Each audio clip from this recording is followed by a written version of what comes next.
বিগত এক বছরে যে জঞ্জাল সৃষ্টি হয়েছে, যে পাপ সৃষ্টি হয়েছে, যে অন্যায় সৃষ্টি হয়েছে, তাকে দূর করে দেবার জন্য মা পদার্পণ করেন।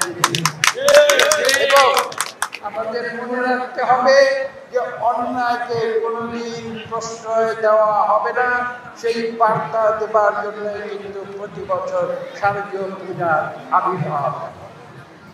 কাজে এই কথাগুলো আমরা যদি মনে রাখি, সুর আর অসুরের যে চিরন্তন যুদ্ধ এই বিশ্বে, সেই চিরন্তন যুদ্ধে অসুরকে পরাজিত করতে হবে। এখানে যেটা সত্য, যেটা ন্যায়, যেটা সুর, তার প্রতিষ্ঠা বার করতে হবে। এই সংগ্রাম চিরন্তন সংগ্রাম।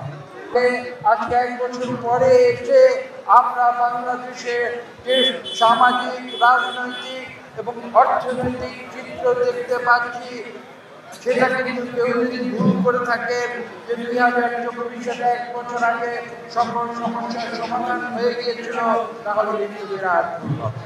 কাজে আজকে আমি এই শারদীয় পূজা থেকে শিক্ষা নিয়ে আমি বলবো, আপনাদের নরসিংদীবাসীকে শুধু নয়, আমি বাংলাদেশের মানুষকে বলবো যে আসুন আমরা সব সময় অন্যায়, অনাচার, দুরাচারের বিরুদ্ধে সোচ্চার।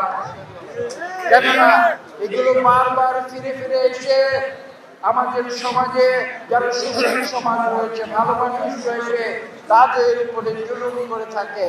আজকে কিন্তু আমরা দেখছি এক বছরের আগে বাংলাদেশের যে চিত্র ছিল, আজকে এক বছর পরে বাংলাদেশের সেই চিত্র কিন্তু নাই। আমাদের সচেতন থাকতে হবে।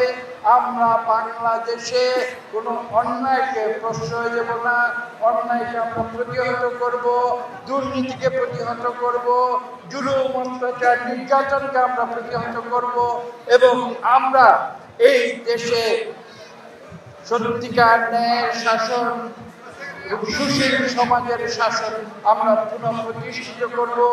আমরা গণতন্ত্রে আমরা উত্তরণ করব এবং এদেশে একটি সুষ্ঠু নিরপেক্ষ নির্বাচনের মাধ্যমে এই দেশের মানুষ যাকে খুশি তাকে ভোট দিয়ে এই দেশের পরিচালনার দায়িত্বভার প্রদান করবে। সেই শিক্ষা আজকে আমরা শারদীয় পূজা থেকে আমরা গ্রহণ করি।